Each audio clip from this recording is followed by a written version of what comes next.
Hi everybody, welcome to ECO335. We are finally in week 9. We are continuing from last week's work. We continue with trade policy. Last week we looked at the theory. This week we're going to look at some readings. Not all the readings will be done in this week's work. The rest will be left for you.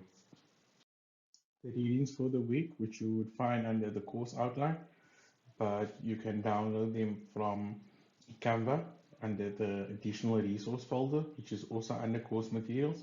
So there are 4 course readings. The first one, F, deals with free trade. The second reading, which deals with free trade and protectionism, FVP. This is the one that we're going to be covering in this lecture. P is for protectionism, and then P2, which is the second article on protectionism. So this give you facts on protectionism and free trade, and eventually what you should be able to do with this information is to argue for whether you believe free trade is the best way for a country to follow, or if you think protectionism is the best for a country to follow. Bear in mind, I'm only covering the second article. The others you need to read on your own time, and they're not actually long to read, the others.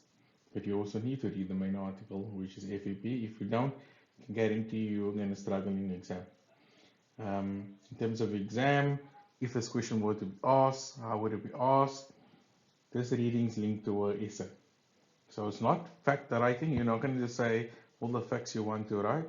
It's going to be in a form of essay where you argue a point of view.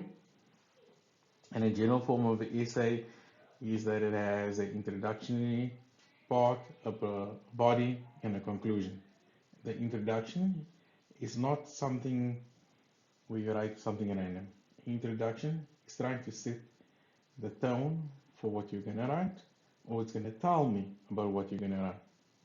So, in instance, you were talking about going to the beach, something like that. You will set out, okay, how the weather was for the beach. That's in terms of putting a setting in, but you could then set about what are the things that you plan to do at the beach.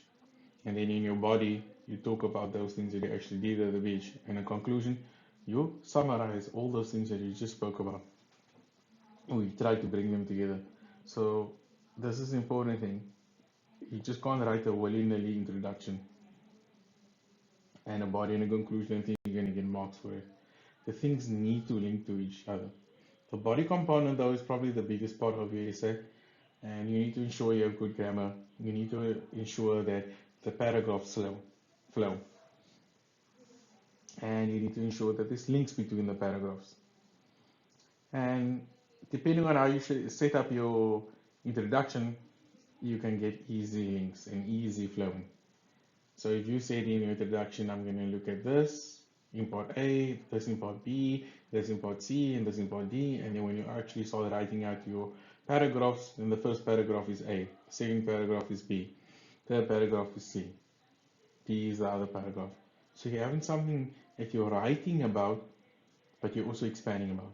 You can't just write about A and you just write one line. A paragraph is not one line. It is bigger than one line. So also other idea, that's not the only way you can write it, right? This is just a suggestion. The other component is that, okay, you can write all about one theme in one paragraph. And then the next paragraph deals with another theme. So it's up to you how you're gonna tackle this.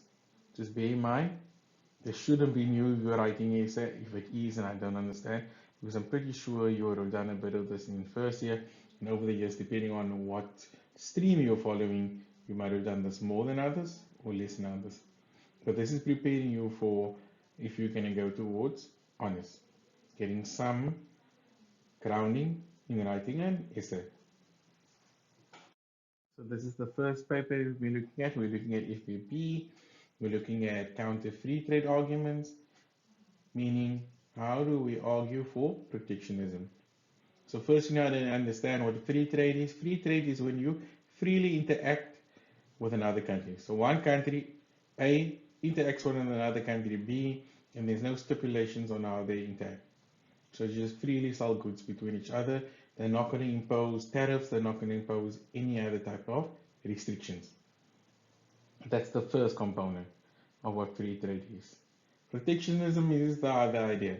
We're going to impose some form of restriction, whether it is a import tariff or something like that. We're going to impose it so that our local market is protected and that it's able to then produce without needing to fight against the foreign market. So in other words, the type of tariffs you're going to install or type of restriction that you are going to put in place is going to price out the foreign market, which is a good thing. So locally, what you're going to find is that your local consumers won't buy from overseas because the tariff that you installed or that you instilled on a foreign product has made it now more expensive than a local product. Yes, you can argue if you're a free trade guy why that's a bad thing, but in terms of the producer, that's a good thing because now they have someone to sell to. They're going to sell to the local consumers because of the lack of competition from the foreign side. Okay, so the first reason that we're going to look at is protect infant industries. What is an infant industry? That is basically an industry that is starting out for its first time. It is an industry that is new to the market, or a company that is new to the market. So we can discuss that a bit further. Then we're going to look at as a tool to improve terms of trade. So we're going to influence the pricing in the market. Remember what terms of trade is? The relative prices between two goods. So we're going to use some mechanism to make the terms of trade favor our good. So we gain more from trading internationally. Then we're going to look at the idea of cheap labor and social dumping, and we're going to explain that a bit later. And then we're also going to look at using tariffs in a sense as an employment policy. So all in all, what we're going to do for all four of these reasons, we're going to put in a tariff because we reason it's an infant industry. We're going to put in a tariff so it makes our good better price from the second point. And then from the third type of point is, okay, we're going to put in a tariff because we can't compete against cheap labor. And then the fourth argument, we're going to use the idea of a tariff so that we can create local employment. So what is an infant industry? So in terms of definition of what an infant industry, and this is according to John Stuart Mill, it is a short-term measure utilized to naturalize a foreign industry to the conditions and circumstances of a country. So you're just getting this country used to operating as best as they can, facing whatever's happening outside of the country and within the country. So you give them some chance to compete. Because anybody that newly enters into a market is facing people who has generations of experience and knowing how to work the product. So you just give them that chance to have some fighting chance in the market. And another way to see infant industry, the idea of superiority. So sometimes the superiority of one country over another in a branch of production is due to the former country starting the production sooner. So me as a company, just because I entered into the market first, I have some form of advantage. How does it occur? Maybe it's because of the experience that my company has picked up and the skills that I've learned because I've been in the market before you've entered into it. So I've learned certain things. So all we're trying to say is, okay, give this country a chance to be on equal footing.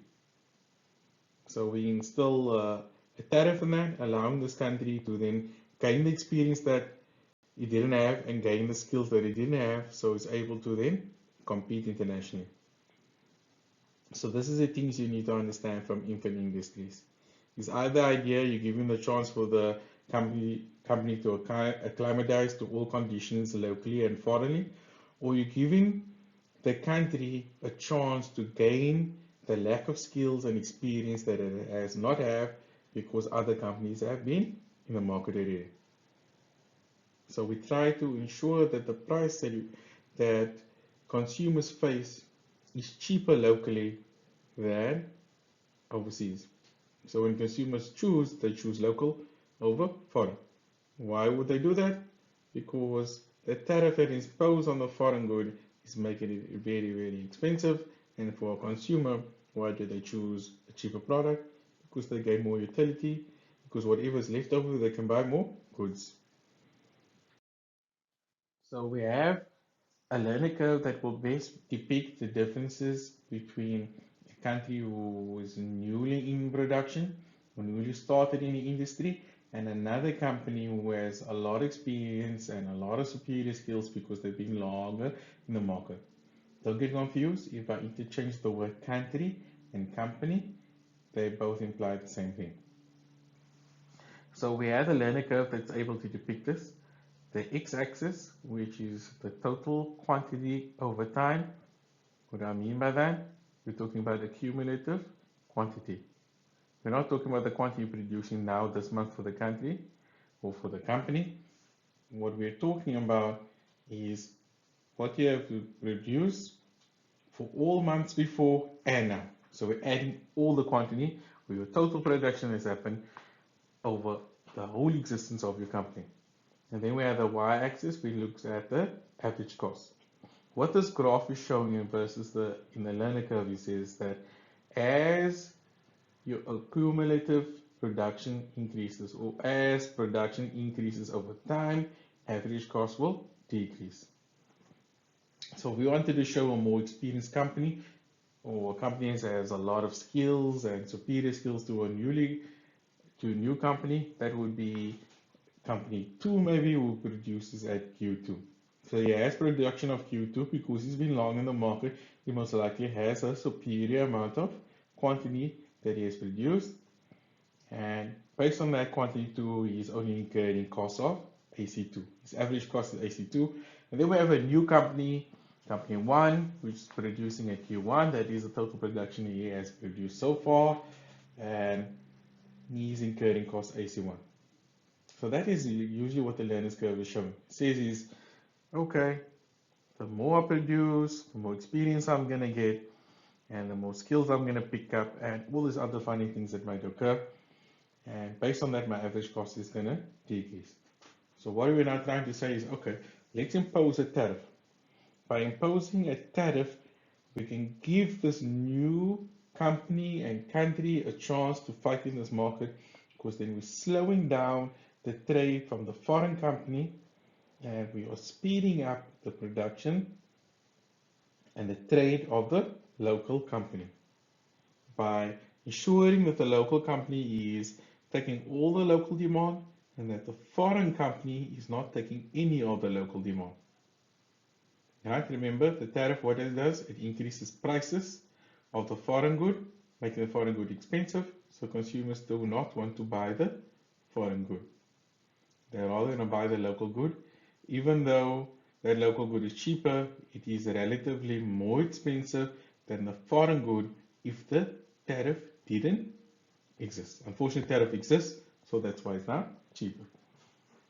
So take that in mind. The learner curve, and the idea of a tariff is to give a company the chance to catch up to the production levels of the company that's been long in the market, or the foreign company which has a lot more experience, and once it's able to come close at least towards that company, the average cost would drop and decrease. And when your average cost is decreasing, it allows your company to become more competitive. Important thing, right? It's important for you to know this learner curve for whatever discussion is going to happen in some form later if it occurs in your exam.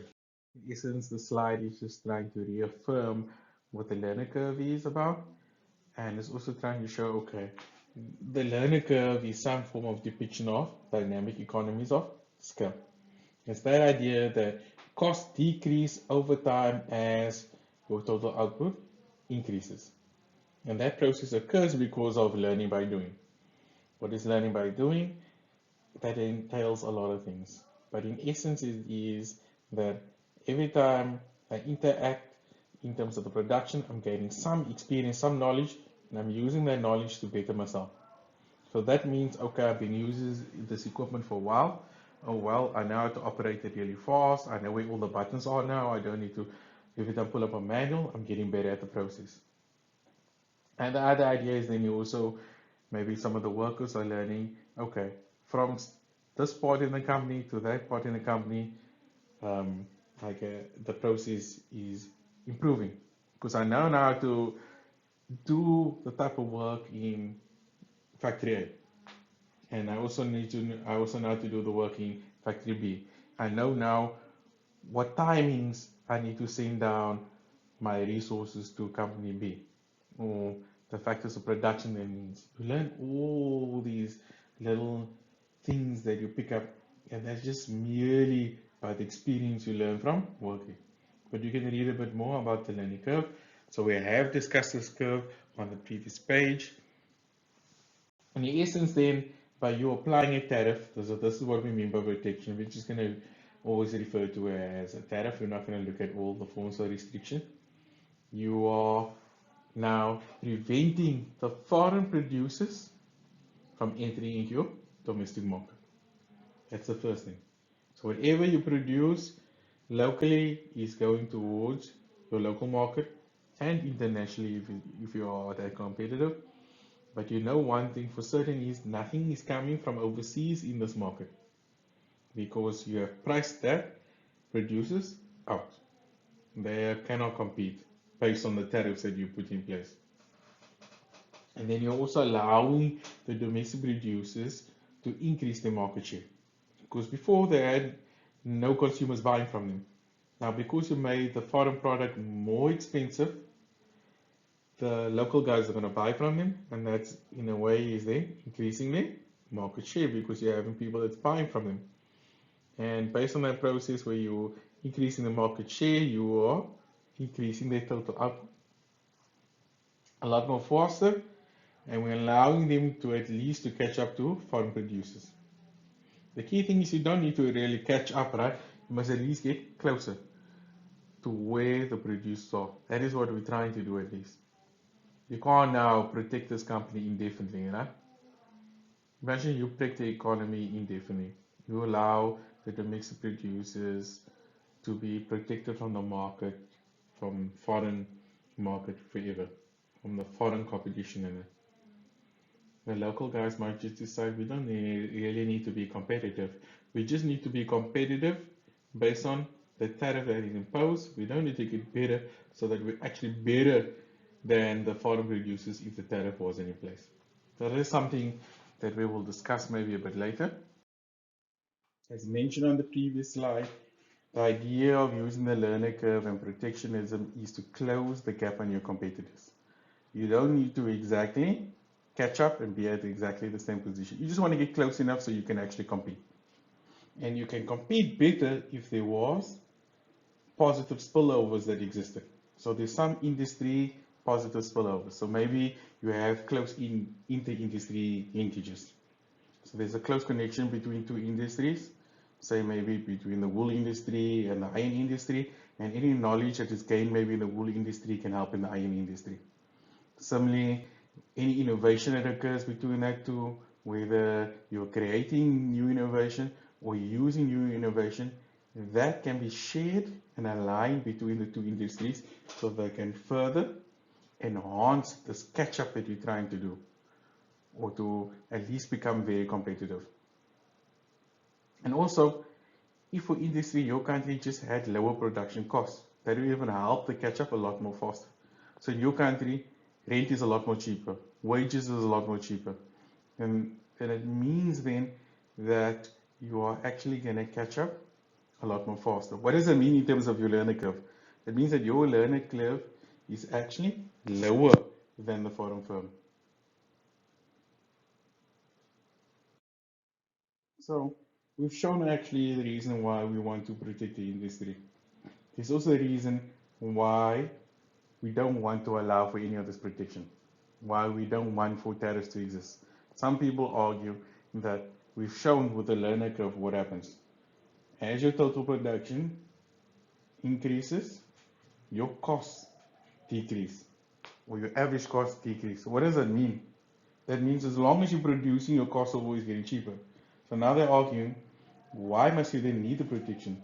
Because every time you produce more and produce more and produce more, your costs are actually decreasing. That should be enough incentive for you to enter into the market, because you are going to experience the lower cost, and then you don't really need the the protection. Okay, so that is the one side. That is something you need to know, in a sense, maybe if you were arguing maybe for free trade in that sense. But you must also understand the other side. If there are a lot of profits to be made, what are they always accompanied with? From a company's perspective, if there's large profits to be made, there's always huge risks. What happens when there's huge risks? Usually you find in a case when there's huge risk, there's not a lot of innovation. No one's willing to take the risk in trying to come up with something that's very innovative, because they feel that the huge risks might count against them. Also understand that with huge risks, there's also probably going to be a higher cost of capital. People want their returns now. People don't want their returns later. You can't say, oh no, charge me cheaper for this capital. We're going to pay you back when we earn the profits. Because most of the time, the profits only occur when? The profits occur towards the later stages of production. So not really in the first year or the second year or the third year. Maybe it's in the fourth, fifth, and sixth years. It takes a long time for the company to get this profits. So that is something you need to consider also. So maybe then, for a reason, you want this protection, because you know, wait, the profits are only later in time. It's very costly now to start a business because the cost of capital is expensive. There's not really a lot of innovation because we don't have the protection. So by causing the protection and causing the tariff, you're giving those people some degree of safety. So that might allow for more innovation, and that might allow for people to rent capital to your company at a lower cost. All in all, what it means that if you didn't have these protection in, that your profitability is not really good in the short run, and it's only good in the long run. And you might never be willing to take that risk at all. There's also another thing you need to understand. When we're talking about growth, the usual way countries used to grow, and the way most models show growth, is that we first have growth in the primary industry, and when the primary industry is strong enough and good enough and is very well developed, then we start expanding our manufacturing industry. So that is something you need to think and consider, is that idea that normal growth first occurs in the primary industry. So if you look from a developing country's perspective, when it jumps into growing as a country, it's now trying to grow its primary industry to stabilize it. And once it stabilizes the industry, it's trying to then move into the manufacturing industry, where the more profit is to be earned. What is the problem that counts against these developing countries? Firstly, the relative prices or the terms of trade favors manufacturing goods. So when you enter in trading with your primary goods that you're trying to build against these developed countries who were a long time in the manufacturing process, you are actually losing out, or it's not in your favor. So how's that going to help you to grow when the industry that you need to establish first, the primary industry, is not really growing for you then to shift into the manufacturing industry? So that's the first problem. The terms of trade does not favor the primary goods. Also then, even for some reason you decide, okay, we're going to skip the process of doing a primary sector growth first and then move into a manufacturing sector growth. And you decide, okay, as a country, we can skip that process. We have enough resources to be able to establish a manufacturing sector. What we find then that even for a developed country versus a developing country, that the developing country's manufacturing sectors, terms of trade, is not in their favor. So what I'm saying, a developing country is selling a manufacturing good to a developed country. At the same time, a developed country is selling a manufacturing good to a developing country. So I'm explaining inter-industry trade. You're selling similar goods between two countries. Maybe the one country is selling a Nokia one way and the other country is selling a Sony phone this way. So we have phones being traded between the countries but different brandings. But they're very similar goods, but this is what is occurring. But we find that now for a developing country, even though we're selling a similar type of good, they are still having a terms of trade that is not favoring. So that's the other problem. Even if a developing country decided, okay, fine, we skip the whole process, it still doesn't favor them. So there's a twofold thing. The terms of trade never favors them, whether they're doing the primary good or whether they're doing the manufacturing good. What are the issues that African countries face? And this is something you'll probably, if you decide to do honors next year in the same trade course, you will find that there are other issues that come up. We find that for developing countries, this was the idea of the structured trade not working. There's issues in there. There's issues with finance and services. Just because you're able to maybe do the good better than another country who says the money is available for you to actually undertake this project in a sense to develop this good. They're also not really good with marketing regimes that hasn't worked. And sometimes what doesn't count in their favor is the size of the economies. The country itself is small, but if they were able to cater for the real world, then yes, it would help them. But the problem is sometimes you need to start your production. You need some local demand to help you to grow on that. And if your economy is not really big, what is the use that you have some advantage in this manufacturing sector, but you can't even grow in your own country? So those are things you need to consider, and that is all good and dandy to have an infant industry to protect your economy, but things just don't favor these developing countries.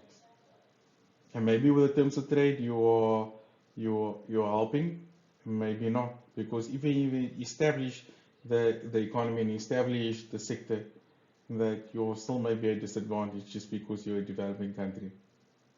So this is things you need to ponder.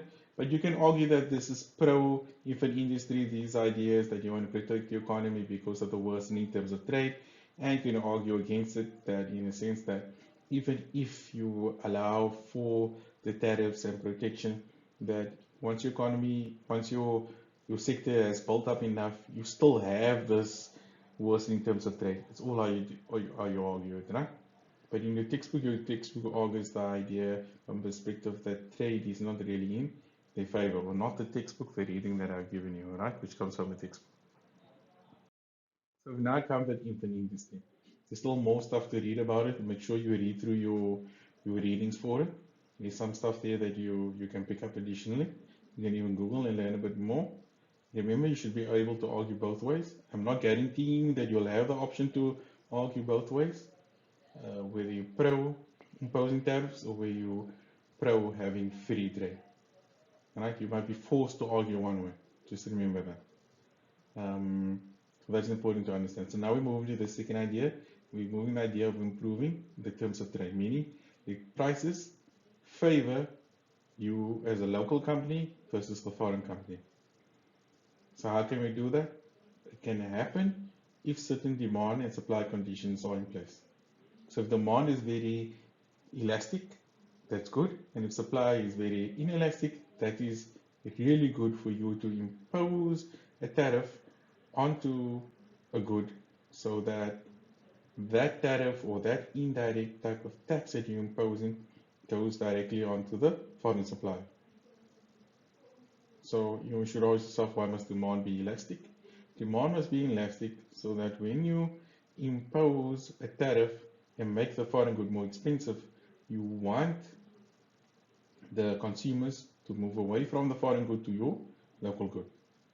And you want supply to be inelastic, so no matter what you do, is that there's no retaliation from the foreign company. It's not going to change its quantity supplied. It's still going to offer his good. It's still going to try to enter the market, yet unfortunately its good is going to be more expensive. So it's not going to, you don't want him to change his or her behavior in the market.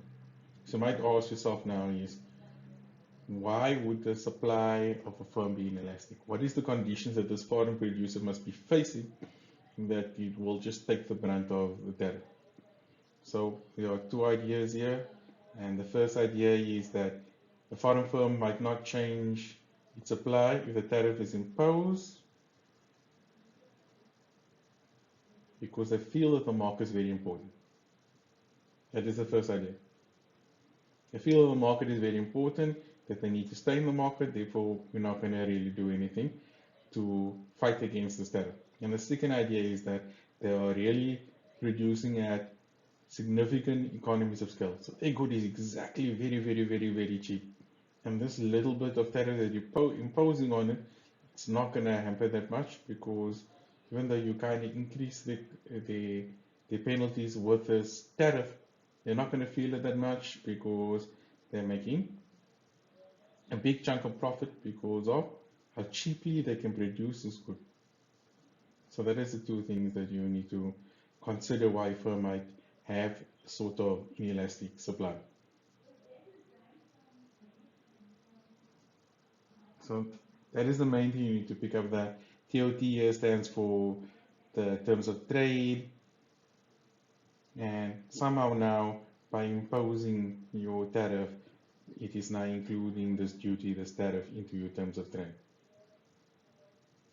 And it causes that the terms of trade favors the domestic country. So you can look at the graphical explanation that exists. That's figure 15.15 in the FVP reading, and I'll leave that for self-reading. You can use the graph as the explanation in your reading, or you can just talk about it as simply as the words that I've used. You don't always need to produce the graphs to bring across your point. If you can put it in layman's terms or simple terms for anyone to understand, then it's all good. So we move on to this third idea of imposing a tariff. Why people might do it. The first two ideas were developing country perspectives. So developing countries wanting to protect their industry against a heavy competitive other industry, or trying to increase their terms of trade against a very developed country. So this new third idea, cheap labor and social dumping, is the whole idea that a developing country uses. It says we cannot compete against labor intensive industries. So something like India, which is very labor intensive, and China, which is very labor intensive. They're scared for this idea of called social dumping, where these labor intensive countries keep their wages so low that it causes their average cost to be very low, causing their learning curve to be at a lower level in a sense. So they get some advantage by keeping their costs so low in terms of production that they're able to produce the goods for so much cheaper, meaning when they price the goods, most likely if the markup was relatively the same as the developed country, their pricing would be cheaper. This is what the developed countries say. We can't compete. Oh, we're going to impose a tariff on their goods so then we can be competitive. But in reality, what is the issue? Why is the wages so much lower in these labor intensive countries? If you look at it, you find that in a developed country always pays all these fringe benefits. It gives you health insurance, it pays for car allowance, all these funny things that you get perks, and that they try to keep the workers happy by giving this additional benefits. While in a developing country, that might not be the case. They don't give health insurance and that type of things. So the wages is only low in the sense that they're not paying this additional benefits to their workers. What is the other idea? The other idea is these labor intensive countries, even though they're paying cheaper, the amount of work that this cheap labor does is far less than one that comes from a developed country. So the amount of work a developing country worker does is less than a developed country worker. So in other words, the productivity of a developing country laborer is less than a developed country's laborer. So they're paying less to a guy that's developing country, but he's not really producing a lot of work. So it means, in essence, if they take productivity into consideration, the wages are not really that low because production is not that great. So that is something you need to consider. So we're moving now finally to our last condition or reason for imposing a tariff, and that is the idea that we can actually create employment. If you remember from last week, what happened? when you impose a tariff for small country analysis and for a large country analysis using partial equilibrium analysis, what occurred? Imposing tariff led to producer surplus through larger production, which in turn meant that there was more employment. So we're now saying if you impose protectionism, we can actually reduce unemployment and actually reach full employment. Also, what occurs when you are imposing a tariff, you are also affecting the Keynesian multiplier. Because now what you do is altering the propensity to import. You're making that lower. And when that becomes lower, your Keynesian multiplier is actually increasing. And yes, you can go look that up. That is what year analysis? First year, looking at the Keynesian multiplier. And you can go and do a little study on the calculation of Keynesian analysis. I'm pretty sure that might even be covered at a second year level. I'm not going to show you the equation. You can pull up your old book. But for you, just to understand that Keynesian multiplier increases because the propensity import declines because of the impact of the tariff, that's good enough. But if you fully understand where they come from, pull up the graph, pull up the equation, do a change in the tariff and see what happens. So ultimately speaking, what we're doing is twofold. We're imposing a tariff, we're getting increased employment from a partial equilibrium analysis. And at the same time, you're affecting the multiplier, which is increasing, which means any things that you change in terms of things that affect the GDP means it's going to be multiplied more. Whether you consume more, whether you invest, all these funny things. But in essence, the twofold thing really helps. But what is the problem here? The problem here lies that from a general equilibrium analysis, there's going to be retaliation. So how are you going to avoid the retaliation? What is your main aim here? Your main aim here is to create employment. Your main aim is not to actually affect the prices or the terms of trade between the two countries. So you can combat that. You want to avoid retaliation? What do you do? What do you do to avoid the retaliation? Because once they retaliate, the whole of the idea of you creating employment and reducing unemployment no more occurs. It can actually now land up in a worse of condition. Your country is in a worse of condition with less employment than before. So what do you do in that case? Or you're gonna run after the country and beg them and say, look here, please no, don't do anything. Let's just do what we want to do. We want the employment to be like this. Have mercy on us. Would you prepare for the idea that this company is gonna do this?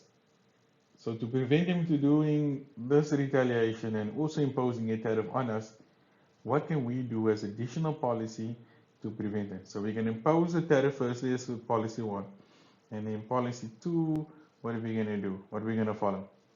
So in order to prevent this retaliation, there are 2 things that you can actually follow through. You can impose an expansionary policy of any sort, whether it's fiscal or monetary policy. Both of these will basically counteract the effect of the tariff changing the term of trade. So a tariff changes the terms of trade in favor of your country. Expansionary and monetary policy counteracts that terms of trade improving for your country. But what it does do while you still maintain your employment increase. So you have this employment increase, good, and that is what you wanted. You didn't really want to have repercussions from a foreign firm. But yes, you can still argue what does it mean by having an expansionary fiscal or monetary policy? What are the negativities that come from using that? So you're thinking, hey, I scored by having the employment and no retaliation from the other firm. In terms of trade is relatively the same, but the expansionary fiscal and monetary policy has some bad elements that could have occurred. And that is something you can go and research, because guess what? Expansionary fiscal policy and monetary policy was covered when? Yep, prior to this, either first or second year. You need to go check and look at that, and maybe if you're a good economist, you really want to know that.